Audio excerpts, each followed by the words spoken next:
Hey guys, আজি যোৰহাটলৈ বুলি গ'লোঁ। তাতে এখন নতুনকৈ খোলা হোটেল ক্লাবৱে গ্ৰেণ্ডলৈ গৈছিলোঁ আৰু তাৰে এম্বিয়েন্সটো দেখা পাই মোৰ খুবেই ভাল লাগিল আৰু ভাবিলোঁ আপোনালোককো এটা ভিডিঅ' কৰি দেখুৱাওঁ। তাকে চাওকচোন, ইমান ধুনীয়া তাৰ এম্বিয়েন্সটো আৰু তাৰ ইণ্টেৰিয়ৰ ডিজাইনছবিলাক মানে চকুত লগা আছিল। সেইবাবে মই ভাবিলোঁ অকণমান ভিডিঅ' কৰোঁ। আৰু দেখিবলৈ পাইছেনে, ফৰেন কাণ্ট্ৰি গেষ্টো ইয়াত আহিছে। বৰ ভাল লাগিল আৰু প্ৰাউডো ফিল হৈছে যে আমাৰ অসমীয়া এজন ব্যক্তিয়ে এনেকুৱা এখন প্ৰতিষ্ঠান খুলিছে য'ত সকলোখিনি সুবিধাই পোৱা যায়।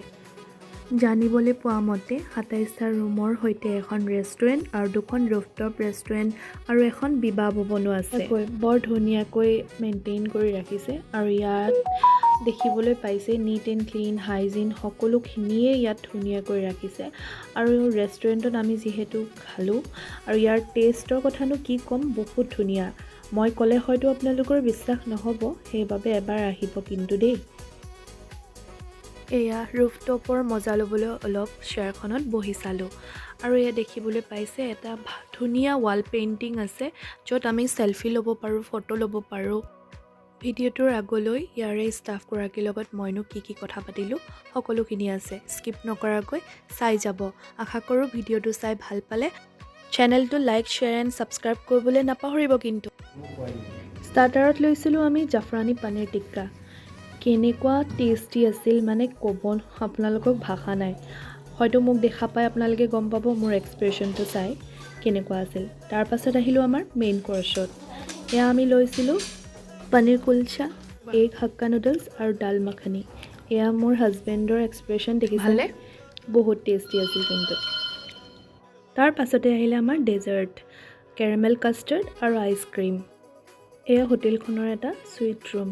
বৰ ধুনীয়া কিন্তু ৰুমটো দেই, আহিব লাগিব কেতিয়াবা থাকিবলৈ। আপোনালোকেও আপোনালোকৰ প্ৰিয়জনৰ সৈতে ইয়ালৈ আহি থাকিবও পাৰিব আৰু ইয়াৰ ৰেষ্টুৰেণ্টৰ সোৱাদ ল'বও পাৰিব।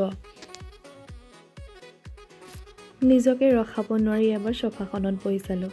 আকৌ দেখিলোঁ ভিতৰত আৰু এখন চেয়াৰ আছে, তাতো বহি চাওঁগৈ। তাকে বহি পেলাই কিন্তু ভাল লাগিল। আহকচোন শুনো কি কথা পাতিলোঁ। Hey guys, welcome back to my channel Wahida Loves Food and Travel. আশা কৰোঁ আপোনালোকৰ বহুত ভাল। মই বৰ্তমান আছোঁ যোৰহাটত আৰু যোৰহাটত এখন নতুনকৈ হোটেল খুলিছে, তালৈ আহিলোঁ আৰু আহি পেলাই এম্বিয়েন্সটো ইমানেই ধুনীয়া, তাকে আপোনালোকক দেখুৱাবলৈ ট্ৰাই কৰিছোঁ। চাই যাব। হোটেলখনৰ নাম হৈছে ক্লাবৱে গ্ৰেণ্ড আৰু ইয়াতে থকা কৰ্মচাৰী এজনৰ পৰা আমি ইয়াৰ বিষয়ে ভালকৈ জানিবলৈ চেষ্টা কৰিম। আহকচোন, সেইটোৰ পৰা আমি বিশেষভাৱে হোটেলখনৰ বিষয়ে জানিবলৈ চেষ্টা কৰিম। নমস্কাৰ, মোৰ নাম নাজনীন চুলতানা। মই ইয়াতে কৰ্মচাৰী হিচাপে কাম কৰি আছোঁ ক্লাব ৰোড চন্দন নগৰত। হোটেলখনৰ নাম ক্লাবৱে বুটিক হোটেল। অ'কে, এইখন হোটেলখন খোলা কিমান দিন হৈছে? 7 মান্থ হৈছে। 7 মান্থ। আৰু ইয়াতে কাষ্টমাৰ কেনেকুৱা, মানে কাষ্টমাৰ এতিয়ালৈকে আপোনাৰ ভালে হৈ আছে, ফিডবেকো আপোনালোকৰ কাষ্টমাৰ ফালৰ পৰা ভালে পাওঁ আমি। আৰু ইয়াতে ৰুফটপ পাৰ্টি বা আপোনাৰ বেংকুৱেট হল, কনফাৰেঞ্চ হল আৰু আপোনালোকে নিজৰ ফেমিলিক লৈ ইয়ালৈ আহিব পাৰে। ইয়াতে আহি আছে চাগে তেনেকৈ আহি আছে পাৰ্টি হয় আপোনাৰ। আমাৰ ইয়াত আছে এখন ৰেষ্টুৰেণ্ট আছে, ৰেষ্টুৰেণ্টৰ ওপৰত 2টা আৰু ৰেষ্টুৰেণ্ট আছে। বাৰ্থডে পাৰ্টি, এনিভাৰ্চাৰী এনেকুৱাবিলাক পাৰ্টিও হয় অল টুগেডাৰ।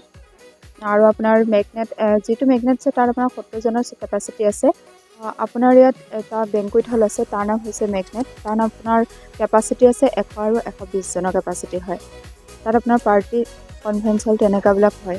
আৰু এটা আপোনাৰ বিবাহ ভৱন আছে, তাতো আপোনাৰ কেপাচিটি 300 এনেকৈ কেপাচিটি হয়।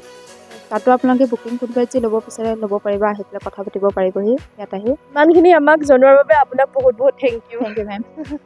আপোনালোকক দেখুৱাবলৈ চেষ্টা কৰিলোঁ ক্লাবৱে গ্ৰেণ্ড হোটেলখনৰ গোটেইখিনি এম্বিয়েন্স। আৰু আপোনালোকৰ যদি ভাল লাগে এদিন আহিব, ইয়াত ভিজিট কৰিব। মোৰতো বহুত ভাল লাগিলে পাৰ্চনেলি।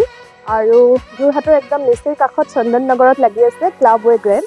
আশা কৰিছোঁ আপোনালোকে আহিব আৰু ইয়াৰ বিষয়ে আমাকো কমেণ্ট কৰি জনাব। Thank U.